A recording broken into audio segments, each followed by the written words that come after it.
Hola a todos, mi nombre es Gerardo Ferretis de León y soy educador. Esta es la lectura de la obra de René Descartes titulada El discurso del método. Tercera parte. Si desea usted tener una copia de lo que aquí se lee, la puede solicitar en forma gratuita a gerardo-ferretis@hotmail.com. Los videos subsecuentes sobre este libro y de otros libros que se harán posteriormente se hacen sin fines de lucro, con el objeto de contribuir al estudio, a la investigación y al desarrollo de la cultura en general. Saludo a mis amigos y amigas educadores de todo el mundo. Solicito disculpas anticipadas por los errores de lectura que pudieran cometerse en este proyecto de apoyo a la educación. Espero, sinceramente, que les sea de utilidad. Tampico, Tamaulipas, México, a 19 de septiembre de 2013. El discurso del método. Tercera parte. Por último, como para empezar a reconstruir el alojamiento en donde uno habita, no basta haberlo derribado y haber hecho acopio de materiales y de arquitectos, o haberse ejercitado uno mismo en la arquitectura y haber trazado además cuidadosamente el diseño del nuevo edificio, sino que también hay que proveerse de alguna otra habitación en donde pasar cómodamente el tiempo que dure el trabajo. Así pues, con el fin de no permanecer irresoluto en mis acciones, mientras la razón me obligaba a hacerlo en mis juicios y no dejar de vivir, desde luego, con la mejor ventura que pudiese, hube de arreglarme una moral provisional, que no consistía sino en 3 o 4 máximas, que con mucho gusto voy a comunicaros. La primera fue seguir las leyes y las costumbres de mi país, conservando constantemente la religión en que la gracia de Dios hizo que me instruyeran desde niño, rigiéndome en todo lo demás por las opiniones más moderadas y más apartadas de todo exceso, que fuesen comúnmente admitidas en la práctica por los más sensatos de aquellos con quienes tendría que vivir. Porque habiendo comenzado ya a no contar para nada con las mías propias, puesto que pensaba someterlas todas a un nuevo examen, estaba seguro de que no podía hacer nada mejor que seguir las de los más sensatos. Y aun cuando entre los persas y los chinos hay quizá hombres tan sensatos como entre nosotros, parecíame que lo más útil era acomodarme a aquellos con quienes tendría que vivir, y que para saber cuáles eran sus verdaderas opiniones debía fijarme más bien en lo que hacían que en lo que decían, no solo porque, dada la corrupción de nuestras costumbres, hay pocas personas que consientan en decir lo que creen, sino también porque muchas lo ignoran, pues el acto del pensamiento por el cual uno cree una cosa es diferente de aquel otro por el cual uno conoce que la cree, y por lo tanto muchas veces se encuentra aquel sin este. Y entre varias opiniones igualmente admitidas, elegía las más moderadas, no solo porque son siempre las más cómodas para la práctica y verosímilmente las mejores, ya que todo exceso suele ser malo, sino también para alejarme menos del verdadero camino, en caso de error, si, habiendo elegido uno de los extremos, fuese el otro el que debiera seguirse.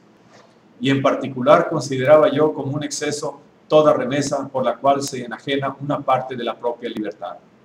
No que yo desaprobase las leyes que, para poner remedio a la inconstancia de los espíritus débiles, permiten, cuando se tiene algún designio bueno, o incluso para la seguridad del comercio, en designios diferentes, hacer votos o contratos obligándose a perseverancia. Pero como no veía en el mundo cosa alguna que permaneciera siempre en idéntico estado, y como, en lo que a mí mismo se refiere, esperaba perfeccionar más y más mis juicios, no empeorarlos, hubiera yo creído cometer una grave falta contra el buen sentido si, por solo el hecho de aprobar por entonces alguna cosa, me obligara a tenerla también por buena más tarde, habiendo ella acaso dejado de serlo o habiendo yo dejado de estimarla como tal.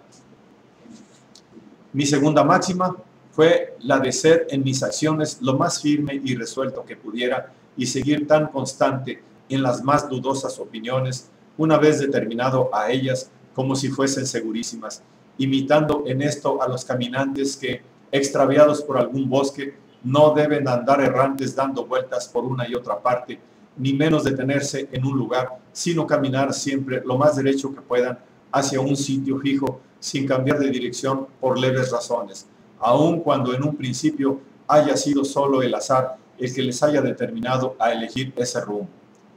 Pues de este modo, si no llegan precisamente a donde quieren ir, por lo menos acabarán por llegar a alguna parte, en donde es de pensar que estarán mejor que no en medio del bosque. Y así, puesto que muchas veces las acciones de la vida no admiten demora, es verdad muy cierta que si no está en nuestro poder el discernir las mejores opiniones, debemos seguir las más probables. Y aunque no encontremos más probabilidad en unas que en otras, debemos, no obstante, decidirnos por algunas y considerarlas después, no ya como dudosas en cuanto que se refieren a la práctica, sino como verdaderas y muy ciertas, porque la razón que nos ha determinado lo es. Y esto fue bastante para librarme desde entonces de todos los arrepentimientos y remordimientos que suelen agitar las conciencias de esos espíritus endebles y vacilantes, que no se dejan ir inconstantes a practicar como buenas las cosas que luego juzgan malas. Mi tercera máxima fue procurar siempre vencerme a mí mismo antes que a la fortuna y alterar mis deseos antes que el orden del mundo, y generalmente acostumbrarme a creer que nada hay que esté enteramente en nuestro poder, sino nuestros propios pensamientos, de suerte que después de haber obrado lo mejor que hemos podido en lo tocante a las cosas exteriores, todo lo que falla en el éxito es para nosotros absolutamente imposible. Y esto solo me parecía bastante para apartarme en lo porvenir de desear algo sin conseguirlo y tenerme así contento, pues como nuestra voluntad no se determina naturalmente a desear sino las cosas que nuestro entendimiento le representa en cierto modo como posibles, es claro que si todos los bienes que están fuera de nosotros los consideramos como igualmente inasequibles a nuestro poder, no sentiremos pena alguna por carecer de los que parecen debidos a nuestro nacimiento, cuando nos veamos privados de ellos sin culpa nuestra, como no la sentimos por no ser dueños de los reinos de China o de México. Y haciendo, como suele decirse, de necesidad virtud, no sentiremos mayores deseos de estar sanos, estando enfermos, o de estar libres, estando encarcelados, que ahora sentimos de poseer cuerpos compuestos de materia tan poco corruptible como el diamante, o alas para volar como los pájaros. Pero confieso que son precisos largos ejercicios y reiteradas meditaciones para acostumbrarse a mirar todas las cosas por ese ángulo, y creo que en esto consistía principalmente el secreto de aquellos filósofos que pudieran antaño sustraerse al imperio de la fortuna y, a pesar de los sufrimientos y la pobreza, entrar en competencia de aventura con los propios dioses. Pues, ocupados sin descanso en considerar los límites prescritos por la naturaleza, persuadíanse tan perfectamente de que nada tenían en su poder sino sus propios pensamientos, que esto solo era bastante a impedirles sentir afecto hacia otras cosas, y disponían de esos pensamientos tan absolutamente que tenían en esto cierta razón de estimarse más ricos y poderosos y más libres y bienaventurados que ningunos otros hombres, los cuales, no teniendo esta filosofía, no pueden, por mucho que les hayan favorecido la naturaleza y la fortuna, disponer nunca, como aquellos filósofos, de todo cuanto quieren. En fin, como conclusión de esta moral, ocurrióseme considerar una por una las diferentes ocupaciones a que los hombres dedican su vida para procurar elegir la mejor, y sin querer decir nada de las de los demás, pensé que no podía hacer nada mejor que seguir en la misma que tenía. Es decir, aplicar mi vida entera al cultivo de mi razón y adelantar cuanto pudiera en el conocimiento de la verdad, según el método que me había prescrito. Tan extremado contento había sentido ya desde que empecé a servirme de ese método, que no creía que pudiera recibirse otro más suave e inocente en esta vida. Y descubriendo cada día, con su ayuda, algunas verdades que me parecían bastante importantes y generalmente ignoradas de los otros hombres, la satisfacción que experimentaba llenaba tan cumplidamente mi espíritu que todo lo restante me era indiferente. Además, Las tres máximas anteriores fundábanse solo en el propósito que yo abrigaba de continuar instruyéndome, pues habiendo dado Dios a cada hombre alguna luz con que discernir lo verdadero de lo falso, no hubiera yo creído un solo momento que debía contentarme con las opiniones ajenas, de no haberme propuesto usar en mi propio juicio para examinarlas cuando fuera tiempo, y no hubiera podido librarme de escrúpulos al seguirlas, si no hubiese esperado aprovechar todas las ocasiones para encontrar otras mejores, dado acaso que las hubiese, y, por último, no habría sabido limitar mis deseos y estar contento si no hubiese seguido un camino por donde, al mismo tiempo que asegurarme la adquisición de todos los conocimientos que yo pudiera, pensaba también por el mismo modo llegar a conocer todos los verdaderos bienes que estuviesen en mi poder, pues no determinándose nuestra voluntad a seguir o a evitar cosa alguna, sino porque nuestro entendimiento se la representa como buena o mala, basta juzgar bien para obrar bien, y juzgar lo mejor que se pueda para obrar también lo mejor que se pueda, es decir, para adquirir todas las virtudes y con ellas cuantos bienes puedan lograrse. Y cuando uno tiene la certidumbre de que ello es así, no puede por menos de estar contento. Habiéndome, pues, afirmado en estas máximas, las cuales puse aparte juntamente con las verdades de la fe,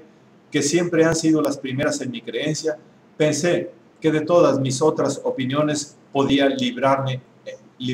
libremente empezar a deshacerme.